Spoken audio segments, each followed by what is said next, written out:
Jadi tempat ini dulunya serem, angker, ya, dan orang tidak ada yang berani kemari karena kesannya udah mistis, udah serem dah kan gitu. Karena tempatnya rimbun, banyak ular dan tidak keurus. Jadi orang kalau kemari ini udah takut aja karena sering banyak penampakan di sini. Banyak gangguan-gangguan orang kesurupan. Terus banyak yang menyalahgunakan tempat ini, dibuat pemujaan, tempat orang jadi togel, buntut.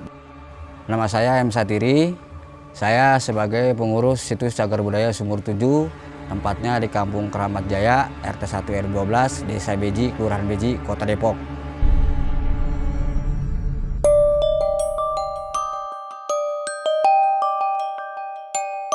Depok, Jawa Barat. Penyangga ibu kota dengan pembangunan yang kiat menggeliat. Siapa sangka wilayah berjuluk Kota Petir ini masih menyimpan rahasia magis di antara hingar-bingar aktivitas metropolitan. Menyusuri jalan demi jalan, gang demi gang, hingga perjumpaan dengan padatnya pemukiman, ternyata masih ada rekam jejak sejarah terbungkus rapih sebagai bingkisan cagar budaya. Tak ayal, interaksi makhluk astral pun diyakini masih kerap dijumpai.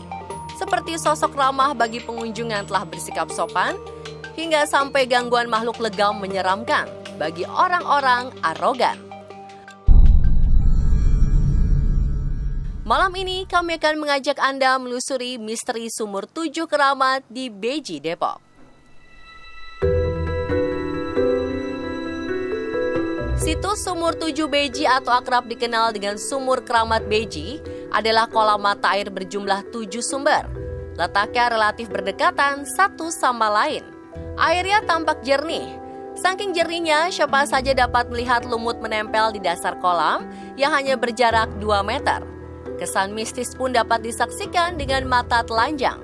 Sebagian besar sumber air dikelilingi beringin besar yang telah berusia ratusan tahun. Sama halnya dengan mitos Sumur 7 di penjuru tanah air, Sumur Keramat Beji juga memiliki daya supranatural tersendiri. Konon di sekitar sumur terdapat medan energi gaib yang tertanam lama. Banyak orang berduyun-duyun datang dengan problematika hidup masing-masing, berusaha menimba kekuatan karomah dari Sumur 7 Beji.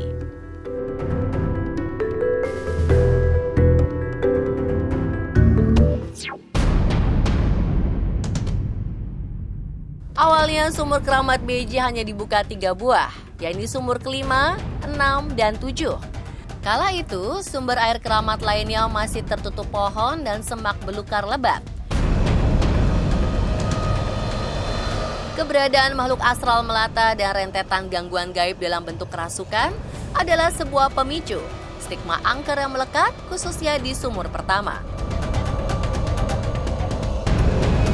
Dari sini muncullah kisah menarik. Satiri, seorang warga Beji, memberanikan diri membuka sisi gelap sumber air keramat pertama di Jalan Kopo. Sebuah keputusan mengambil sebuah amanah yang sangat berat. Alasannya tak bisa dianggap sepele. Konon, ia kerap didatangi sosok gaib bernama Eyang Wujud Beji di dalam setiap mimpinya. Awal muasalnya saya ngurus tempat ini tahun 80 saya udah didatengin sama Wujud Beji. Dalam mimpi itu, kapan lu mau main ke rumah gua? Terus seiring waktu tiap hari terus datengin. Akhirnya karena udah capek, kan, saya lapor ke orang tua. Izin sama orang tua, Pak, saya didatengin sama Wujud Beji. Saya suruh main ke rumahnya. Nah, akhirnya saya izin orang tua diizinin, saya main ke Patilasan, ke Pendepokan Mbah Raden Wujud Beji. Sampai di situ, saya dimarahin sama Kong Nakin. Ya, udah lama lo ditungguin di sini baru dateng. Oh, udah ditungguin di dalam katanya. Satiri mendatangi sebuah petilasan atau makom Mbah Wujud Beji yang terletak tak jauh dari Sumur Keramat. Setibanya di sana, ia kaget bukan kepalang. Saat itu almarhum Engkong Nakin, juru kunci makom, justru memarahi Satiri yang baru menyempatkan diri untuk datang. Lebih aneh lagi, kata Kong Nakin, saat ini sedang ditunggu oleh Mbah Wujud Beji dalam ruang pusaka.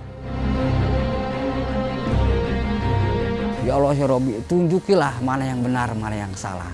Kalau emang ini Wujud Beji, tunjukin beliau. Kalau emang ini setan, saya pulang. Karena apa? Karena pesannya saya suruh main kemari, tapi sampai sini saya dimarahin. Gitu. Maunya apa? Kan gitu. Karena kita berdoa, yakin sama Allah dengan karomanya beliau. Waktu itu saya belum paham nih Wujud Beji. Saya tahu udah lama emang Wujud Beji, tapi saya baru tahu saya dimarahin sama orang yang kagak jelas kan gitu, kagak kelihatan orangnya kan gitu. Akhirnya saya kakek, tolong lu urusin tempat ini, lu jagain, lu rawat ya.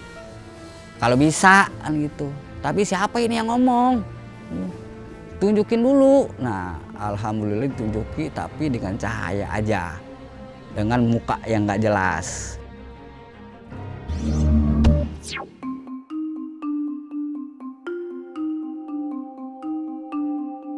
Banyak cerita bergulir di areal sumur pertama yang airnya diyakini memiliki khasiat penyembuhan segala macam penyakit, baik penyakit luar atau dalam, dari yang bersifat medis sampai non-medis.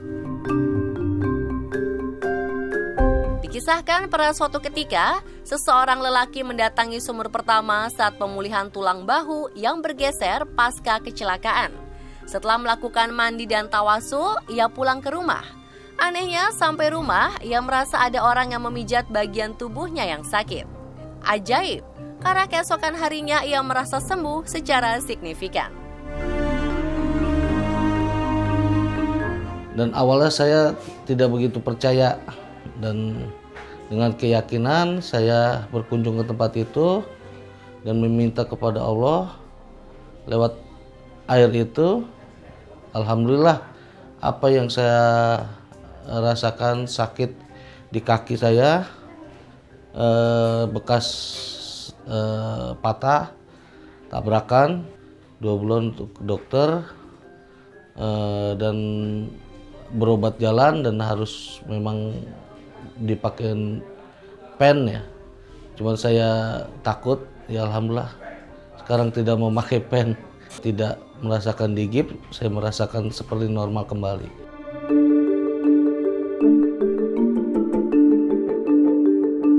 Pembubuhan nama maupun nomor sumur konon tak bisa asal tunjuk. Perlu doa dan niat besar agar pengurus sumur keramat tidak salah langkah di kemudian hari.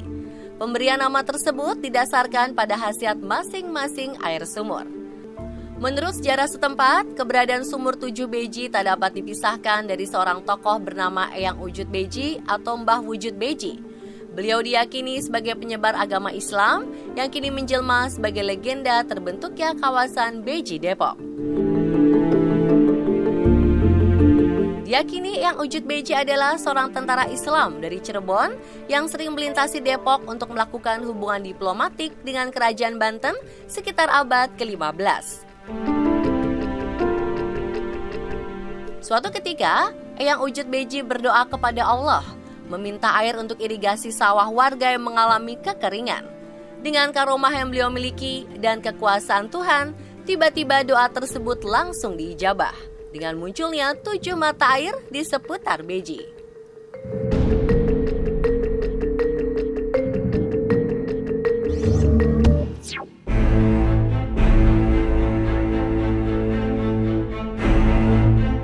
Keberadaan misteri sumur 7 Beji rupanya berkaitan juga dengan adanya benda-benda pusaka yang dititipkan sosok gaib ke Satiri. Konon beberapa pusaka yang dititipkan berupa kujang Prabu Siliwangi, golok si pitung, dan pusaka lain hingga berjumlah 5 buah pusaka.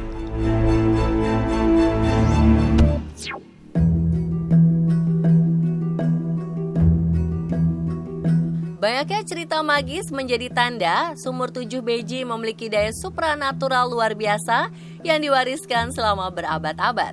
Kekuatan ini tak lekang oleh zaman meskipun dengan segala unsur kemajuannya. Konon hingga kini tak ada sedikit pun ruang bagi orang sombong melenggang di situs sumur 7 Beji.